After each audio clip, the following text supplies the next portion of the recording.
Classmates, isang task ang ibibigay ko sa inyo ngayong araw na tatawagin kong Long Time No See. Sa task na ito ay mahahati ang bahay sa dalawang grupo, ang girls at ang boys, at tanging isang grupo lamang ang pwedeng makakakita. Ibig sabihin, mananatiling hindi nakakakita ang isang grupo hanggat marinig ang hudyat. Kapag narinig ang mga salitang time to see, doon lamang nyo matatanggal ang inyong blindfold at ang kabilang grupo naman ang magsusuot ng kanilang blindfold. Ito yung blindfold nyo. Baka pumasok sila sa kwarto, baka ma-curious sila. Kinakabahan po ako sa thought na wala kaming magagawa kasi wala kami nakikita. Sit na lang kayo, guys. Sa girls.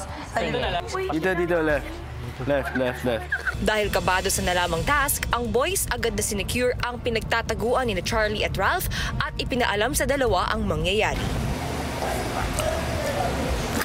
Iba talaga yung kaba ko, kuya. Kasi feeling ko, anytime talaga, susulong talaga yung mga babae. Pag someone's trying to open the door, tapos narinig na yung hudyat, hindi na kami yan. Tago na lang talaga kayo. If ever makita nila, at least si Charlie, wag ikaw. Kung tensyonado sa boys' bedroom, ang girls naman sa living room. Ayan, kung meron kayong tinatago, pwede nyo nang palakbayin sa bahay. Bakit nawala sila lahat? Bakit tayo? Tayong iniwan? Parang ano naman to? Kasi meron silang task. Alam ko talaga. Kung matindi ang suspetsya ng girls, ang boys naman hindi makampante kaiisip ng plano. Ito na lang plan ko, bro. Wala na tayong choice eh. Dalawa sila dun. Ikaw, dun sa closet. Kapag narinig ni Charlie na naghahanap na sila, labas na lang si Charlie. Risk na natin yung 50%. Kung ganun man yung mangyayari. Basta hindi si Ralph. Pag nakita na si Charlie, libangin na lang niya. Punta sila sa labas. Not unless hindi talaga sila maghanap, ha? Imposible yan. Goods na yun. Kung makikiride na lang sila. I doubt. Ilang saglit pa, ang boys at sina Charlie at Ralph naisipang pagsilbihan at libangin ng girls para mabawasan ng paghihinala ng mga ito. Yeah, finish mo na yung ano mo. Yung avocado. Oh? Sarap. One more. Kuya, yung tumatakbo lang po talaga sa isip ko while inaasikaso ang girls was like, just stay quiet the whole time.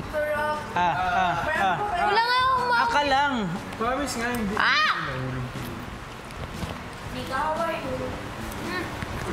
May nahulog sa ano ko! Okay na. Yan. Ate, ikaw gusto mo subuhan kita? Hindi, Mekos. Yung mekos mo to. May nahulog sa couch? Wala. Ito na. Kunin mo. Habang patuloy na pinagsisilbihan ng girls, si Ralph, Drinks na Gusto mo yung food mo kanina? I-microwave. Bakit may pagpindot, Ralph? hindi makapagpigil.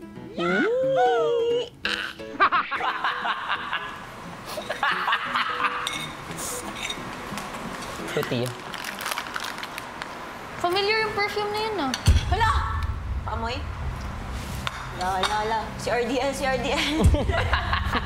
Baka si Vince. Katabi mo si Vince. Oo nga. Baka guni-guni mo lang talaga. Ayan, Ralph. Pindot pa mo. Muntikan ka tuloy mahuli ni AZ. Hanggang sa biglang tumunog ang hudyat ni Kuya. Girls, long time no see. Ang boys na ang blindfold. In 5, 4, 3, 2, 1. Tatanggalin na? Tatanggalin na? Remove na? Ako, di ko alam kung saan yung ano ko. Remove na? Bro! Alam mo, ano ka naman? Naipit yung mata ko. Kita rin ba? Katabi mo si Will. Nandiyan si Dustin sa tabi mo. I was most scared when kaming boys yung na-blindfold. Any minute, pwede silang sumugod at fail na kami sa task.